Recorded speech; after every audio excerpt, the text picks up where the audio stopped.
지난 4월 26일 1차 보수란 무엇인가라는 그런 토론회를 이 자리에서 했습니다.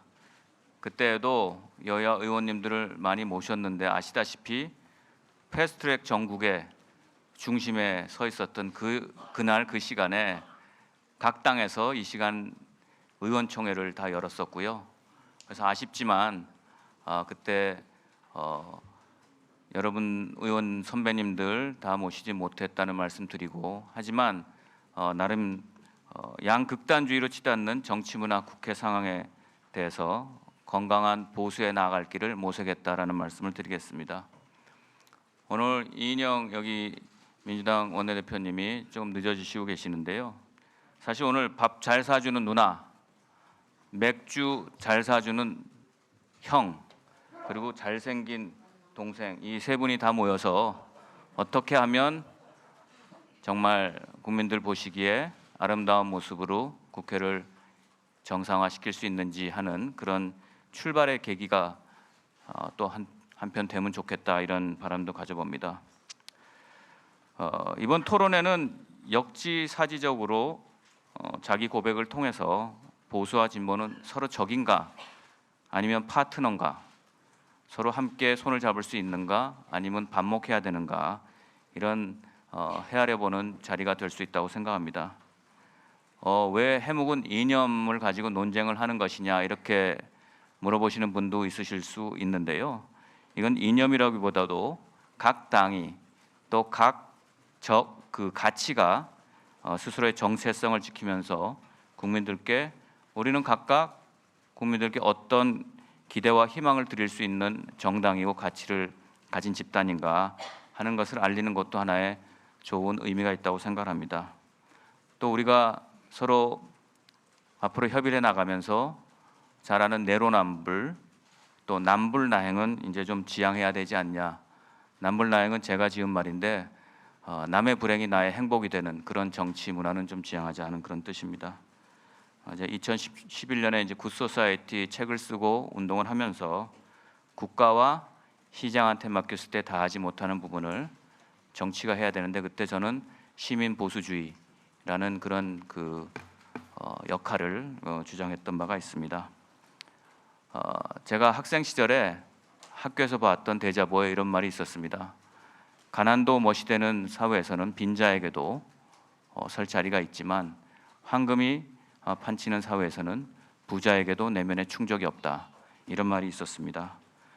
저는 가난한 분들을 부자로, 또 부자의 분들을 뺏어서 가난한 분들에 주는 그런 방식이 아닌, 가난한 분들을 부자로, 부자를 더 부자로, 그래서 더 부자가 가난한 분들의 손을 잡아줘서 서로 함께 상생하는 그런 따뜻한 공동체를 만들어가는 것이 아마 우리 정치권 국회에서 해야 될 일이 아닌가, 그렇게 생각을 합니다. 아까 말씀드린 대로 이 자리가 여기 나와 계신 정말 제가 감히 평소에 모시기 힘든 대선배 의원님들, 동료 의원님들을 모시는 자리가 돼서 너무 감사하고요. 나오신 김에 진짜 좋은 말씀들 한마디씩 해주시기를 간절히 바랍니다. 그러면 제 말씀을 이걸로 마치고 축사를 우리 원내대표이신 나경원 자유한국당 원내대표님부터 듣도록 하겠습니다. 부탁드리겠습니다. 오늘 이렇게 정당을 가리지 않고 많은 의원님들께서 참석해 주신 걸 보고 지상욱 의원님의 힘을 느꼈습니다. 국회의장을 지상욱 의원님께서 맡으셨으면 국회 정상화가 훨씬 빨리 되지 않았을까, 이런 생각을 하면서 이런 좋은 토론회를 마련해 주신 지상욱 의원님께 감사드립니다. 지상욱 의원님하고 저하고는 좀 남다른 인연이 있습니다. 제가 맡았던 중구에 지상욱 의원님께서 지금 활동하고 계셔서 그 안에 여러 가지 사연이 있지만 훌륭한 후배 정치인이 들어오신 계기가 되지 않은가, 이렇게 생각을 하고, 그래서 제가 동작구로 도망간 거 아닌가 하는 생각도 해봅니다. 활발한 의정 활동을 해주시는 지상욱 의원님께 다시 한번 감사드리면서 오늘 축사 말씀드리겠습니다.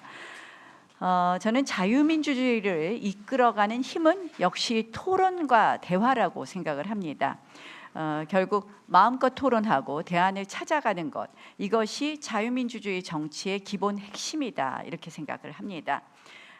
그런 의미에서 오늘 이 토론 굉장히 의미 있는 토론이다 이런 말씀을 드리면서 이 보수와 진보, 좌파 우파 어느 시대에서나 어느 사회에서나 이 한쪽이 한쪽을 전부 버리는 것은 있을 수 없는 일이다 이렇게 생각합니다. 결국 이 서로의 존재를 인정하고 서로 토론하면서 그 과정에서 대한민국을 위해서 우리 국민을 위해서 무엇이 바른 길인가 토론해 가는 과정이 필요하다고 생각을 합니다. 이 혹자가 요새 이념의 시대는 끝났다 하는데 저는 결코 이 말은 틀린 것이다 이렇게 생각을 합니다. 이념은 세상을 바라보는 렌즈라고 생각을 합니다.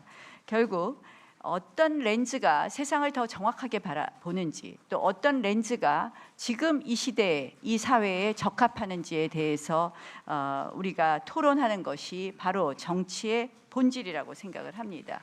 그것이 그동안 정치가 우리 역사상 해온 역할이라고 생각을 합니다. 그런데 지금 대한민국에서는 이 보수와 진보에 관한 이 토론이 생산적 토론이 되지 않고 역사적 굴절과 그리고 극단적 대립으로 왜곡되고 있는 것 아닌가 이런 생각을 합니다. 뭐 국회 정상화를 이야기하는데 우리가 이제 이 시대에 정말 진정한 대화와 토론의 시대로 가야 된다 이런 생각을 합니다.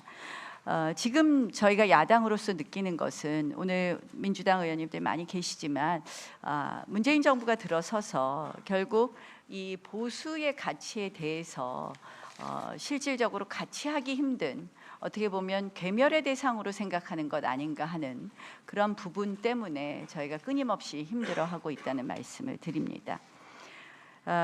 결국 시장 경제 또는 효율 이런 우파의 가치를 수구적인 것으로 매도하는 것으로 보여서 매우 안타깝다는 생각도 드립니다. 사실 지금 굉장히 세계 주요 선진국들은 우파 정부의 우파적 처방으로 난관을 극복하고 있습니다. 문재인 정부가 저는 원리주의적인 좌파 이념에 매몰되어서는 또 우파의 목소리를 외면한 채 가서는 더 이상 미래가 없다고 생각을 합니다. 이제 우리가 서로 다른 것을 인정하고 출발해야 되는데 서로 틀리다고 외쳐서는 미래가 없다고 생각을 합니다. 그래서 우리 국회를 중심으로 해서 우리 민주당 그리고 자유한국당 그리고 또 바른미래당이 함께 대한민국과 또 대한민국의 국민을 위해서 이 토론을 해 간다면 저는 좋은 해법을 마련할 수 있지 않나 이렇게 생각합니다. 오늘 이런 자리를 마련해 주신 지상욱 의원님께 다시 한번 감사드리고 의원님들께서 한 말씀씩 해주신다니까 좋은 말씀들이 나올 것이라고 생각합니다. 고맙습니다. 제가 국회가 한 2달간 공전 중이라 의원님들 다 어디 계신가 했더니 오늘 이 한 자리에 모이신 것 같습니다. 사실 저는 이인영, 나경원 대표님 두 분 오신다고 그래서 왔는데 이인영 대표님 오실 때까지 좀 기다려야 될 것 같습니다. 지상욱 의원님 토론회가 미리 날짜를 맞춰서 하신 건지 모르겠으나 오늘 아시다시피 60 민주항쟁 32주년 기념일입니다. 우리가 이뤄낸 그 민주주의 가치 그 속에서 지금 오늘날의 헌법을 만들었고요. 그 헌법의 1조 1항에는 대한민국은 민주공화국이다라고 명시되어 있습니다. 그 헌법이 정한 민주와 공화의 가치는 저는 보수와 진보의 이념보다 더 우선하는 가치다 이렇게 생각합니다. 오늘 지상욱 의원님께서 이 보수와 진보를 서로 맞닥뜨려 놔서 이렇게 많은 관심들을 갖는지는 모르겠으나 이념의 갈등으로 점철되어 있는 지금의 우리 사회의 모습 속에서 합리적인 대안들 또 협치할 수 있는 길들을 다들 여기 계신 의원님들 또 같이 하고 계신 분들이 고민하고 또 그 나아갈 방향들에 대해서 길을 모색하는 그런 뜻깊은 자리가 됐으면 좋겠습니다. 보수와 진보 모두 공화 민주의 가치를 수용하고 민주주의 틀 속에서 서로 경쟁하고 협력하는 그런 정치가 민주주의 정치라고 생각합니다. 서로의 차이를 인정하고 또 존중할 때 그 대화와 상생의 정치를 모색할 수 있지 않을까 이렇게 생각합니다. 무슨 문제가 있을까? 보수와 진보의 문제가 있다면은 저는 앞서 말씀드린 민주와 공화의 이 가치를 지키지 않는 그런 정치권의 모습에서 문제가 있지 않을까 이렇게 생각합니다. 국회가 지금 공전 중에 있는 것도 또 그 연장선상에 있습니다. 한쪽에서는 독재의 후예라고 얘기하고 또 한쪽에서는 빨갱이라고 얘기하는 지금 우리들의 모습 속에서 우리가 자성하면서 또 새로운 길을 모색해 나가야 되지 않을까 이렇게 생각합니다. 말로써 상처받고 또 그 속에서 서로의 미묘한 감정들 때문에 또 어찌 보면 국회가 이렇게 난항을 겪고 있는 것이 아닌가 이렇게 생각해 봅니다. 결과적으로 그 모든 피해는 국민들께 가고 정치는 피폐해지고 또 국민들의 민생은 살피지 못하는 그런 결과물들을 초래하게 된다고 생각하고 오늘 이러한 토론회를 통해서 우리가 새로운 국회에 나아갈 길 그리고 보수와 진보가 함께 서로 상생할 수 있는 또 협치할 수 있는 그런 길 이런 것들을 좀 모색해봤으면 좋겠고요. 그런 의미에서 지상욱 의원님 오늘 이렇게 뜻깊은 토론회 자리 마련해 주셔서 진심으로 감사드리고 저도 경청하는 시간 갖도록 하겠습니다. 고맙습니다. 그 제목이 워낙 거창하고 무거워서 그렇습니다만 평소에 그냥 생각이 두 가지만 말씀을 드리겠습니다. 하나는 보수와 진보가 서로 너무 좁은 이 가치에 매몰되어 있는 거 아니냐 이런 생각을 늘 해봅니다.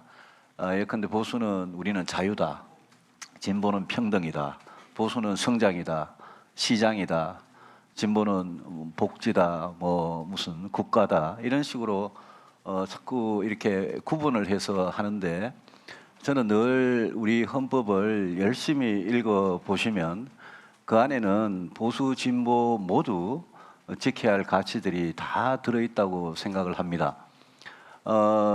저는 보수 정치인 입장에서 늘 답답했던 것은 예컨대 이런 겁니다. 정의, 공정, 평등 이런 이야기를 할 때 그게 전부 진보의 가치인 것처럼 그렇게 이야기를 하고 있습니다. 그러면 그 연장선상에서 생각해 보면 보수는 정의롭지 못하고 공정하지 못하고 평등하지 못한 그런 정치를 하는 거냐? 그거는 저는 절대 아니라고 생각을 합니다. 오히려 그런 우리 대한민국이 늘 정말 잊지 말아야 할, 지켜야 할 그런 가치에 대해서 저는 진보 보수 양쪽에서 그런 가치를, 좋은 가치를 서로 더 잘 지키려고 노력할수록 우리 정치에서 방금 전해철 의원님 말씀하신 그런 협치 영역이 오히려 훨씬 더 넓어진다. 그런 생각을 해봅니다. 그리고 우리 국회가 저는 보수 진보 둘 다 뭐가 제일 모자라느냐? 저는 문제 해결 능력이라고 생각합니다. 그게 실력이고 저는 우리 정치의 경쟁력이라고 생각을 하고 결국 나라가 잘 되려면 정치가 잘 돼야 되는 건데 우리 대한민국 정치가 영국, 미국, 프랑스, 독일, 뭐 일본, 중국 지금 우리보다 잘 살거나 앞서가는 뛰어가는 그런 나라들의 정치에 비해서 우리 대한민국 정치가 왜 뒤떨어져 있느냐? 그거는 저는 보수 진보 가릴 것 없이 우리가 실력이 경쟁력이 정말 모자라는 부족한 그런 정치를 하고 있는 거 아니냐라는 생각입니다. 그 실력이라는 게 뭐냐? 결국은 우리 시대에 또 앞으로 미래에 국가적으로 제일 필요한 그런 개혁을 할 수 있는 그런 능력이 되느냐의 문제라고 생각을 하고 그 개혁이 뭐 요즘은 정치권에서는 모든 것에 다 개혁이라는 단어를 그냥 갖다 붙여서 개혁이라는 단어가 타락할 지경입니다만은 사실 우리 시대적인 문제를 해결하는 개혁이라는 것은 저는 어느 정도 이렇게 드러나 있다고 생각합니다.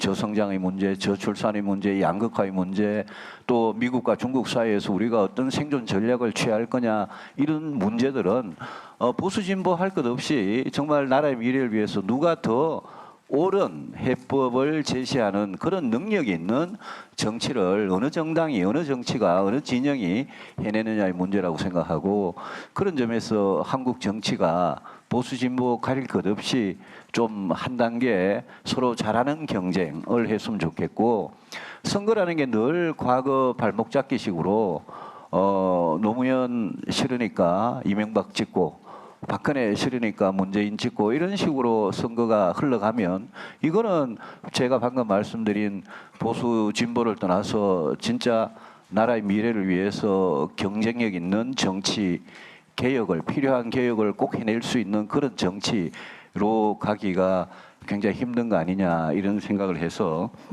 좀 어느 정당, 어느 진영으로 분류가 되고 몸을 담고 있던 그런 이 우리 정치의 경쟁력을 높이는 그런 노력을 우리 국회에 있는 300명 국회의원이, 우리 정당이 해야 되고, 방금 전해철 의원님 좋은 말씀 해주신 그 갈등을 줄이기 위한 협치도, 저는 그런 가치를 서로 더 공유를 해나가고 또 서로 잘하는 경쟁을 하는 그런 정치 안에서 그 협치가 이렇게 스며들면 좋겠다, 그런 생각을 평소에 해봤습니다. 이 정도로만 말씀드리겠습니다. 고맙습니다.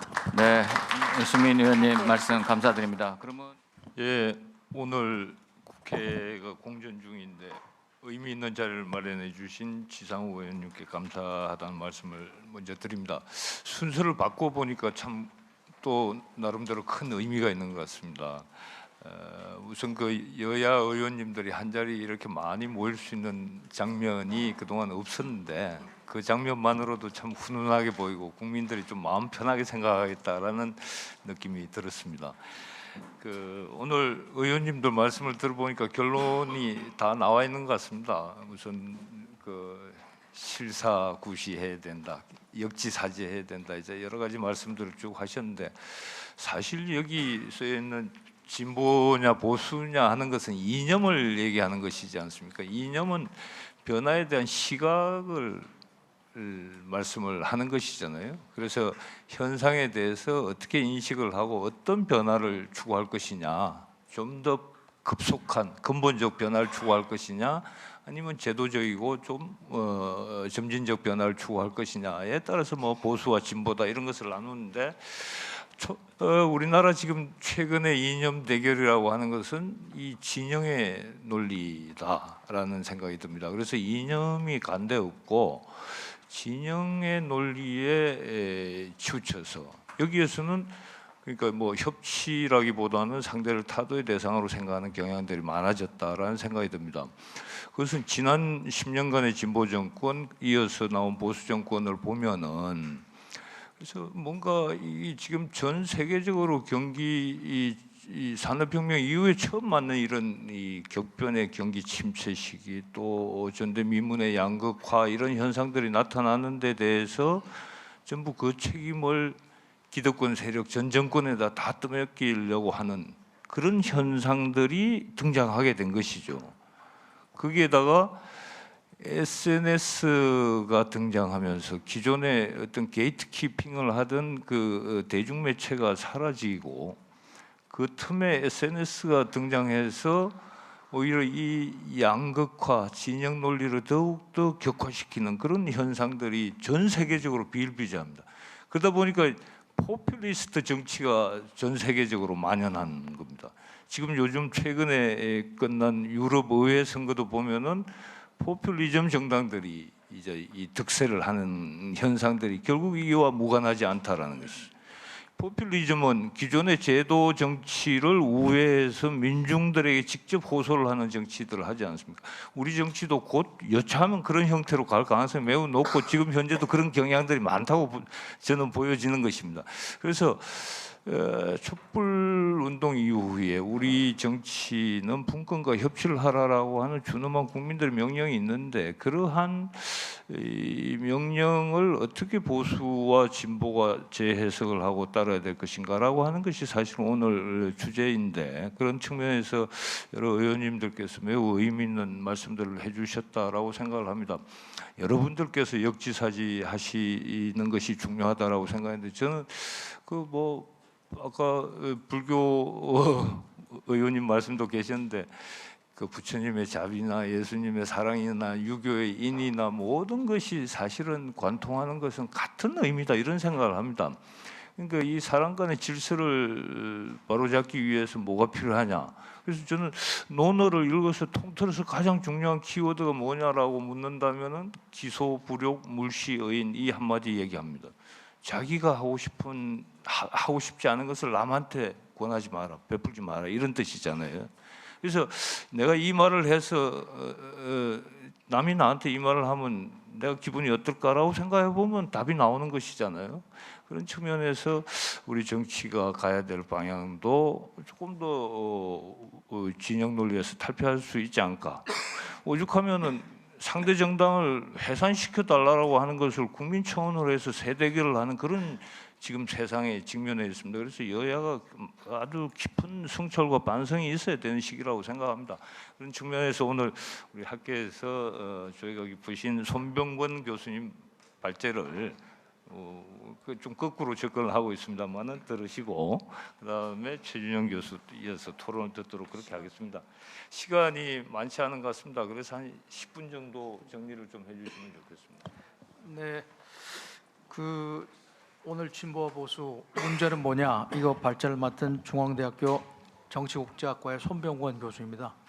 그 우리 지상욱 의원님께서 시의적절하게 이런 토론회를 만들어 주시고 가 교수께서 이렇게 연락을 주셔서 회장님께서 오게 돼서 굉장히 개인적으로 기쁘고 영광스럽게 생각합니다.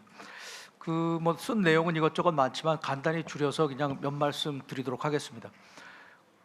보니까 이제 이 앞에 뭐 보수가 무엇이냐 이런 토론이 있었다고 하는데 저는 그걸 잘 몰랐고요. 그래서 뭐 일단 정의를 하고 준거점이 있어야 뭐 한국에서 보수 진보가 뭐고 그다음에 이제 이게 어떤 문제가 있냐 이런 말씀을 드릴 텐데 통상 보니까 그래서 논문 몇 편 읽고 그 평소 생각한 걸 보태서 이제 글을 적었는데 뭐 보수라는 거 우리 이현출 사회자님 말씀하셨듯이 프랑스 혁명 전후에 이제 등장을 해가지고 그 인간의 관습이라든지 전통 이런 것들이 이제 매우 중요하고 급격한 변화에 대해서는 좀 우려가 있고 아무리 그 이제 진보적인 어떤 그 대의 명분이 있어도 안 좋은 결과가 나올 수 있는 대한 우려 뭐 이런 것들을 대충 이제 보수 이념이 가지고 있었다고 하고요. 진보는 그것보다는 좀 인간에 대해서 낙관적인 견해, 그다음에 사회의 총체적인 변화에 대한 어떤 그 청사진 이런 것들을 가지고 이제 사회를 변화시켜 보려는 이런 이제 노력들이었다고 말씀을 그 여러 저술에서 하시더라고요. 그래서 이런 걸 보면 이런 이제 생각들이라고 하는 건 대체로 이제 프랑스 혁명 전후에 나타났고 대체로 이러한 거는 좀 통시적이었던 것으로 생각이 됩니다. 그러니까 어떤 상황이라든지 시간을 구애받지 않고 보수 진보 이야기하면 인간에 대한 낙관적인 견해 여부, 그다음에 의도하지 않은 결과가 나올 것인가의 여부, 사회적이고 사회 그 총체적인 변화가 바람직한 거냐 그렇지 않으냐 여기에 대한 어떤 관점의 차이 이런 것들이 이제 장소와 시간을 막론하고 보수와 진보를 규정해 볼 수 있는 어떤 통시적이고 보편적인 개념이었다 이렇게 생각을 한다면 이 우리가 한국의 보수와 진보를 얘기할 때 할 수 있는 얘기는 이것과 연관이 없을 수는 없겠지만 이런 식으로 적용해 가지고는 좀 어렵겠다. 우리 사회에 구체적으로 필요한 우리라고 하는 이 여기 계신 한국인들, 한국 정부, 한국 정치인 혹은 한국의 제 정당이 딛고 있는 땅 거기에서 정의되는 보수와 진보일 수밖에 없다.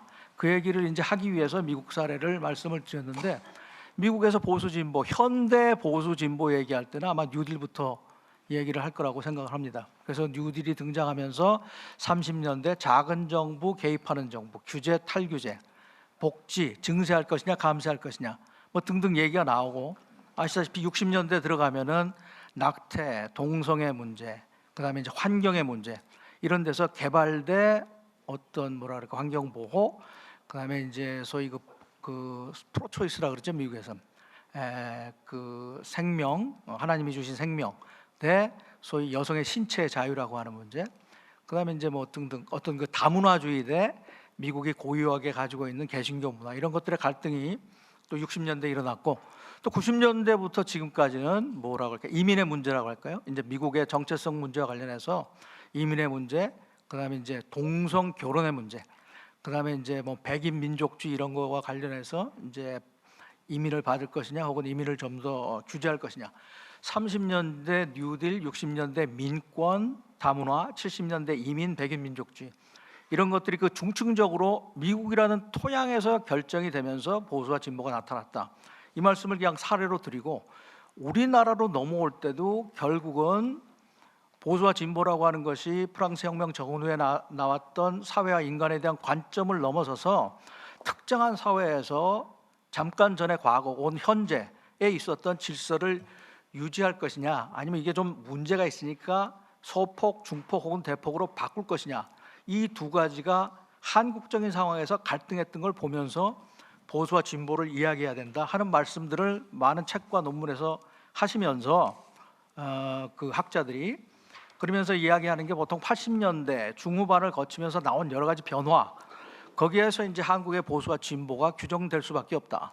저기 프랑스 혁명까지 가서 끌어오는 것보다는 한국에서 보수와 진보라고 하는 것은 그 80년대 중반에 있었던 어떤 현상, 그 직전의 어떤 현실, 이런 것들을 그래도 유지하고 가자라고 하는 것과 아니다, 이걸 좀 바꿔야 된다, 이런 생각들이 이제 대립하면서 만들어졌는데, 그 이전에는 이러한 논의들이 있을 수가 없었던 게 이제 냉전이라고 하는 것이 있었고, 그다음에 한국에서는 이제 권위주의 정부, 박정희, 전두환 두 대통령 있을 때 권위주의 정부가 있었고, 또 세계화의 물결이라고 하는 것이 아직 밀어닥치지 않은 시기였기 때문에 80년대가 넘어가서 90년대 들어가면서 민주화가 되고, 그러면서 보수 진보 논의될 수 있는 토대가 만들어지고, 그다음에 이제 냉전이 사라지면서 노동운동 이런 것들이 본격적으로 이제 등장할 수 있었고, 그다음에 90년대 뭐 2000년 들어가면서 우리 이제 IMF 위기도 있었고, 그때 이제 강요된 어떤 신자유주의, 세계화 물결, 이런 것들이 등장하면서 이제 보수와 진보가 본격적으로 뭐 학계에서나 정치계에서 논의될 수 있었다. 그래서 등장한 게 이제 한미 관계, 그다음에 이제 남북 문제와 관련해서 여러 가지 나왔던 안보 대 평화, 뭐 한미 동맹 대 균형자론, 그다음에 이제 뭐 사회와 국가의 관계에 있어서 뭐랄까 개인의 자유 대 무슨 안보의 문제, 표현의 자유 대 사회 질서의 문제, 그다음에 이제 뭐 민권 그 이런 환경이라든지 무슨 이제 세계화 이런 문제와 관련해서 전통적인 가치 대 어떤 세계화의 수용, 그다음에 전통적인 어떤 그 세계화가 요구하는 탈규제, 시장 중심, 여기에 대해서 규제를 하자, 또 혹은 뭐 공정한 가치를 지키자 하는 문제, 또 이제 환경과 관련해서 이제 뭐랄까 환경적인 가치를 굉장히 주장하는 입장, 그거보다는 환경도 중요하지만 성장이라고 하는 가치를 무시할 수 없다, 이런 입장 등등이 충돌하면서 한국의 보수와 진보를 규정해 왔다고 생각이 됩니다. 그래서 이제 그게 1980년 이후 한국적인 상황에서 나타났던 보수와 진보의 어떤 그 가치의 이항적인 대립인데, 이러한 문제를 둘러싸고 뭐 예를 들어서 내용에 있어서 보수의 극단, 진보의 극단이 있을 수가 있고, 또 전략적인 문제에 있어서 보수와 진보가 취하는 어떤 그 전략상의 문제가 있는데, 제가 볼 때는 여기서 지금 의원님들 말씀하신 거나 혹은 오늘 이 그 지 의원님이 주관한 이 세미나의 취지에서 볼 때는 내용의 문제도 중요하지만, 지금 보수와 진보가 가지고 있는 내용의 문제도 매우 중요하지만, 그것만큼이나 지금 문제가 되고 있는 게 전략으로서의 이 보수와 진보의 문제점이 아닌가, 그런 생각이 듭니다. 그래서 보면 어떤 문제가 있느냐, 주로 선명성 경쟁이라고 할까요? 뭐 이런 경쟁들이 지금 양측에서 보수 진보 양대 정치권, 제도 정치권 진영에서 매우 강하게 드라이브가 되고 있다, 이렇게 생각이 됩니다. 기본적으로 이제 집토끼 전략으로 불리는 건데요. 소위 뭐 베이스라고 하죠. 그 내부의 어떤 그 지지층, 이것들을 좀 공고화하는 전략이 양측에서 벌어지고 있어서 중도에 있는 사람들로 하여금 이 정치권에 대한 신망, 정치권에 대한 어떤 기대, 이런 것들을 자꾸 포기하게 만드는 이런 현상들이 나타나고 있습니다. 이건 매우 중요한 문제라고 생각이 됩니다. 이렇게 되면 정치권이 그냥 공동화되고 형해화되고 양쪽 진영만 남게 되는 이런 현상이 생기게 됩니다. 그런데 지금 전략으로서의 보수와 진보는 이런 식으로 움직여가고 있지 않느냐 해서 상당히 걱정되는 측면이 있습니다. 그리고 이제 아까 의원님들 뭐 말씀 다 해주셨지만 이렇게 양극화가 심하게 되다 보면은 정치라는 게 실사구시고 서로 함께 뭔가 해결해 볼 수 있는 문제 해결적인 어떤 입장을 서로 찾아가 보는 노력인데 이게 이제 혐오의 정치로 바뀌게 되거든요. 이게 이제 정치인의 어떤 그 용어 사용과 밀접하게 관련이 되어 있다고 보여집니다. 그러니까 상대방을 자꾸 악마화하는 거죠. 과거에 이제 뭐 레이건 대통령이라든지 조지 W 부시, 소련이나 예를 들어서 이란, 이라크, 북한 이런 데 얘기할 때 뭐 악의 제국이라고 칭한다든지 혹은 뭐 액세스 오브 이블, 악의 축이라고 얘기한다고 하는 것은 상대방을 대화의 상대로 인정하지 않는 거거든요. 이건 고전적인 어떤 현실주의 정치학에서 볼 때는 참 받아들이기 어려운 이야기인데 상대방에 대한 어떤 그 혐오의 발언, 상대방을 악마화하는 것 이런 경향들이 양대 진영에서 점점 심화되고 있는 것 같습니다. 그러면 일반 국민 입장에서는 정치에 대해서 정말 혐오감이 점점 더 늘어나게 되는 것이고 그것보다 중요한 게 정치 과정이 어떤 흐름이고 프로세스인데 그런 것이 굉장히 없어지게 된다 이렇게 됩니다. 그래서 그렇게 되고 또 어떤 문제가 있냐면 이런 과정과 관련이 돼서 뭐라고 할까요? 스테이트맨이라고 할까요? 경세가 국가의 미래를 생각하는 정치인들은 굉장히 줄어들고 단기적으로 선거 승리만을 목표로 하는 폴리티션, 이 선거 정치인들만 굉장히 늘어나는 어떻게 보면 악화가 양화를 구축하는 이런 현상들이 자꾸 나타나는 것 같아서 아깝습니다. 물론 안타깝습니다.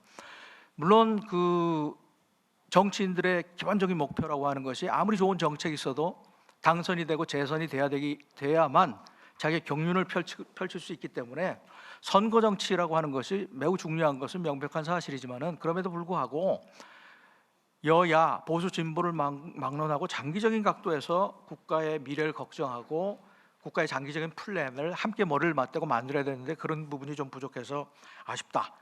그리고 이런 현상이 계속 되게 되면 축적의 정치라고 하는 건 없어지고 상호 거부의 정치, 이 소고의 정치만이 나타난다. 5년 단임제와 결부돼서 자꾸 그냥 전임 행정부가 했던 것은 그냥 다 멸실시켜 버리고 뭐 이제 새로운 걸 만들어내고 하는 이런 식으로 축적이 없어지고 자꾸 두한 거를 자꾸 없애버리는 이런 정치가 나타난다. 그럼 어떻게 할 것이냐?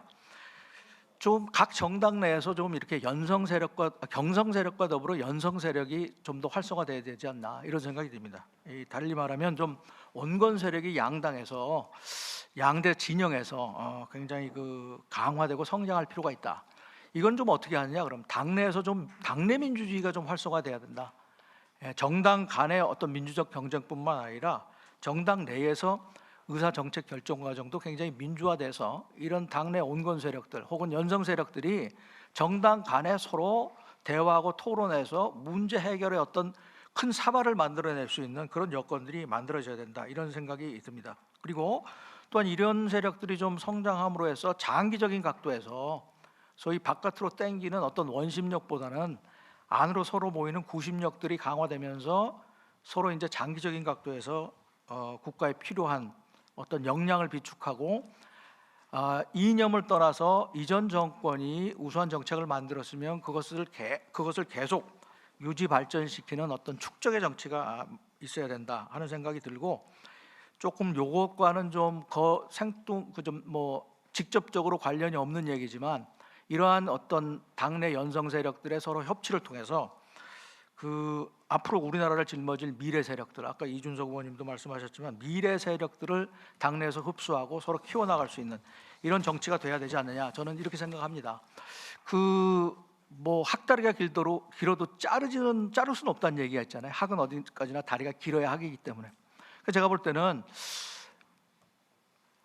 보수도 엄연히 보수고 진보도 엄연히 진보인데 그 특색을 없애라 하는 얘기는 저는 어려운 얘기라고 보여집니다. 물론 좀 실용성을 강조하자는 얘기는 맞지만 그렇기 때문에 학은 학대로 존재해야 되지만 그럼에도 불구하고 여러 명의 서로 다른 어떤 이 특성을 가진 학이라든지 여우라든지 모든 동물들이 함께 움직일 수 있는 어떤 그런 터라고 할까요? 어떤 그런 것, 헤비테이트라고 할까요? 요새 말하는 그런 것들이 만들어져야 하고 이걸 위해서 어떤 제도권 정치가 노력해야 되지 않나 뭐 이런 생각을 가지고 있습니다. 이만 줄이겠습니다. 저는 사실 아까 이렇게 많은 프레시 앞에 서본 건 처음이었어요. 뭐 굉장한 스타 아니면 엄청나게 나쁜 일을 했을 때나서 그런 프레시 앞에 쓴다고 생각을 했었는데 아마도 이 토론회가 가지고 있는 그 중요성을 상징을 하는 것이 아닌가라고 생각을 합니다. 그리고 이런 의미 있는 자리에 저도 초대되어 왔고 또 많은 의원님들의 그 고견들을 제가 들을 수 있어서 개인적으로는 굉장히 감사하게 생각을 합니다. 저는 제가 이제 말씀드리고 싶은 건 뭐 저도 이것저것 많이 좀 준비를 해오긴 했지만 그 시간 관계상 제가 진짜 말씀드리고 싶은 거 한 두어 가지 정도만 말씀을 드리도록 하겠습니다. 손병곤 교수님의 말씀하고는 좀 겹치지 않는 그 부분에서 좀 말씀을 드리려고 하는데요. 일단 이념이라고 하는 것, 보수 진보라고 하는 이념이라고 하는 것은 크게 두 가지 종류로 나눌 수 있다라고 얘기를 합니다. 첫 번째는 이슈 베이스드 아이디올로지라 해서 이슈나 정책 중심의 이데올로기라는 것입니다. 이건 뭐냐 하면 이념이라고 하는 것이 결국 정책과 굉장히 긴밀한 연관성을 가지는 것이다라고 하는 것이고 일반적으로 정치학에서 얘기하고 하는 이념이라는 것이 바로 이제 이런 맥락에서 얘기를 하는 겁니다. 손병곤 교수님께서 말씀하신 이념이라고 하는 것도 사실 그 맥락에서 얘기가 된다라는 거죠. 그래서 다시 말해서 보수다라고 한다라면 일련의 정책적 이슈에 있어서 보수에 어울리는 일관된 정책적 태도를 지니고 있는 것, 이게 이제 이슈 중심의 이념이다라고 얘기를 할 수 있다라는 거죠. 또 다른 종류의 이념이라고 하는 것은 아이덴티티 베이스드 아이디올로지라고 하는 겁니다. 그러니까 정체성 중심의 이념이다라고 얘기를 할 수 있다라는 것이죠. 이것은 사실 정책적 태도하고는 별로 상관없이 진보 또는 보수라고 불리는 집단에 대한 일체감과 소속감을 가질 때 생기는 그러한 어떤 이념이다. 우리가 흔히 진영 논리다라고 그런 얘기들을 많이 하는데 학술적인 용어로는 이제 이런 식으로도 우리가 얘기를 해볼 수 있지 않을까라고 생각을 합니다. 그래서 내가 진보다라고 스스로 생각을 하는 것이 진보적 정책 때문이라기보다는 내가 진보라는 그룹 진보라는 그룹이 나의 정체성을 반영하고 있다라고 생각을 하고 있고 따라서 내가 진보라는 그룹에 소속되어 있다라는 느낌, 그다음에 강렬한 일체감을 가지고 있다라는 느낌, 이런 것 때문에 나 스스로를 진보다라고 부를 수 있다라는 그러한 얘기입니다. 그래서 이러한 그 이슈 중심의 그 이념과 정체성 중심의 이념이라고 하는 것이 뭐 사실 일정 부분 연동은 되어 있긴 하지만 실제로 데이터를 분석을 해보면 동일한 개념은 아니다라는 그러한 얘기고, 우리나라 유권자들을 놓고 본다라면 이슈 중심의 이념보다는 정체성 중심의 이념, 이게 훨씬 더 친화적인 것으로 판단이 된다라는 그러한 얘기입니다. 왜냐하면 그 이슈에 관련된 여러 가지 정책적 이슈들에 대한 선호와 그 유권자들의 이념 간의 상관관계를 분석을 해본다라면 별로 관계가 있는 게 안 나타나요. 대북 문제 빼고는 강렬한 굉장히 강한 그 상관관계를 가지고 있는 게 나타나지 않는다는 얘기입니다. 그래서 그렇게 놓고 본다라면 우리나라 유권자들이 생각하고 있는 이념이라고 하는 것은 굉장히 그들의 정체성을 반영하고 있는 가능성이 굉장히 높다라는 얘기입니다. 자, 이제 물론 사람이라고 하는 것은 하나의 그 어떤 정체성만을 가지고 있는 것은 아니에요. 그렇지 않습니까? 그러니까 나 보수야라고 얘기를 하면서도 동시에 나는 여성이고 30대고 호남 출신이고 하는 여러 가지 정체성을 한 사람은 가지고 있을 수 있다라는 그런 얘기입니다. 이러한 각각의 정체성이 서로 크로스 프레셔 됐다라, 그러니까 이게 서로 반대 방향으로 가는 거예요.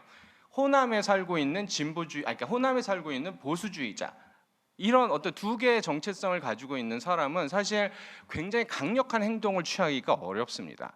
보수라는 쪽과 호남은 되게 진보적인 성향이 많은 그 유권자들이 살고 있는 동네인데, 그런 것이 이제 서로 자신의 정체성이 이렇게 모순되는 경우는 강력한 행동을 취하기가 좀 어렵고, 그런 맥락에서 놓고 본다라면 정치적 의미도 그렇게 크진 않을 수 있다라는 얘기입니다. 그렇지만 이제 문제는 뭐냐하면 이러한 각각의 정체성이 서로 연동되기 시작을 할 때 정치적으로 굉장히 큰 문제가 발생할 수 있다라는 그러한 얘기입니다. 예를 들어 진보라는 이념적 정체성 속에서 호남이라는 지역적 정체성이 연결이 되고 또 노동자라는 계급적 정체성, 그다음 성소수자라는 마이너리티 정체성, 환경보호라는 친환경적인 정체성, 당연히 또 더불어민주당이라고 하는 정당 일체감도 같이 다 연결이 되는, 그러니까 정체성의 정렬이라고 하는 것들이 지금 한국 사회에서 일어나고 있는 것이 아닌가라는 그러한 생각을 해본다라는 얘기입니다. 그래서 이러한 상황에선 굉장히 이제 강하게 두 집단이 구분이 된다라는 거죠. 자신의 정체성에 대해서는 사실 타협의 여지가 없는 겁니다.